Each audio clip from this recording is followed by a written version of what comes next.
What an incredible show we've been having so far. It's just been mind-blowing.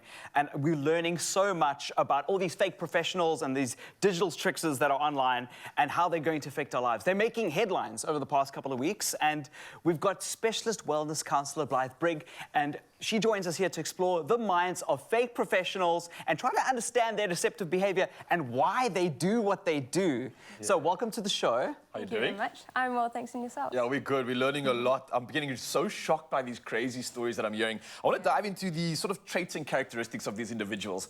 What do they possess that allows them to be so sort of persistent in this deceptive behavior that they are able to execute with such precision? What do they actually possess inside of them that makes them able to do this? Well, it's quite fascinating. Generally, people who have this attention-seeking behavior, they persist, well, they have this charismatic persona where they can just draw people in magnetically. It usually comes from a sense of, needing their external validation, needing to be loved by seeing other people love them. And it's often related to, the general personality types like narcissism and, all of those type of cluster Bs. But often they are so charismatic, and, you walk into a bar, and the person who's sitting there talking the most nonsense, and they're just drawing people in. That's usually an attention seeker who, there's usually something a lot deeper that's actually at cause there, making them want to or need to have that. Yeah, there's something that, meeting narcissists that obviously is very, attractive and enticing, but ultimately the people that get hurt and damaged are people that do befriend them. But it's hard to identify. That's kind of like the game, right? So how do you, firstly, identify a narcissist that's in your life, and how do you identify when it's being destructive, and how do you escape?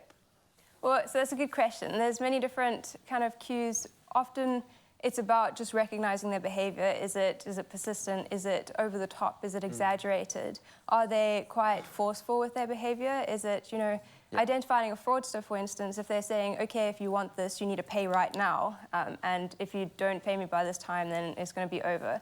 And that should be a red flag, going, okay, but why are they in such a rush? Why is it something that they're trying to happen super fast?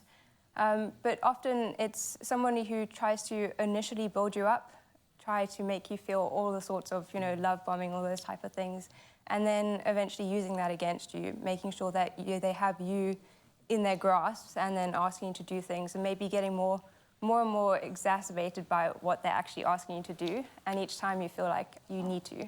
Explain love bombing quickly. I think that's a term that maybe not a lot of people understand. Yeah, so love bombing is when somebody meets you for the first time and they kind of mirror exactly what you're looking for. And they know, so remember, these people they're not silly people, they're very smart. A lot of the time they have a great wit about them, so they recognize the traits in people around them, and they can give you exactly what you want.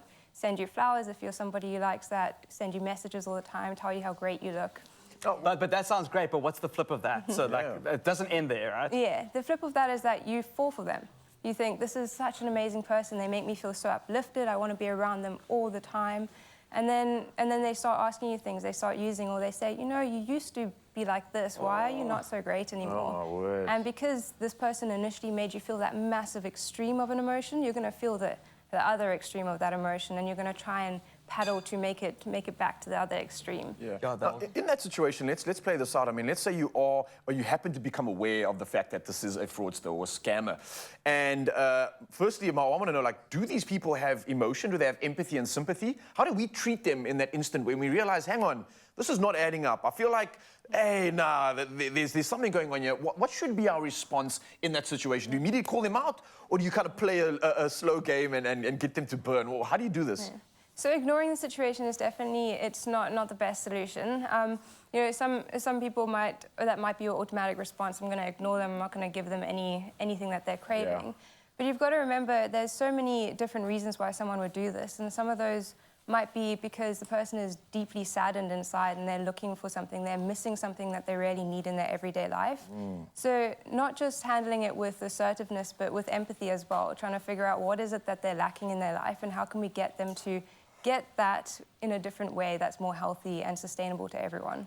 Oh, well, Blythe, thank you so much for coming through. The counselor that we desired the most, always serving us. Thank you for sharing that with us. And I think it's definitely part of the education that we've needed today. A lot of us are probably quite shocked by the stories we're hearing. And I think a lot of us are now more aware and more alert. So that's thanks to your professionalism. And if you are looking for any more assistance, then this is the woman that you can reach out to for anything advice-wise when it comes to undoubted uncertainty with regards to what is going on right now in the situation. Is it a scammer? Is it a fraudster? I don't know, but you can figure it out. For now, though, of course, it's time to head off to official duties. It's just gone on the hour, and G-Man has the latest.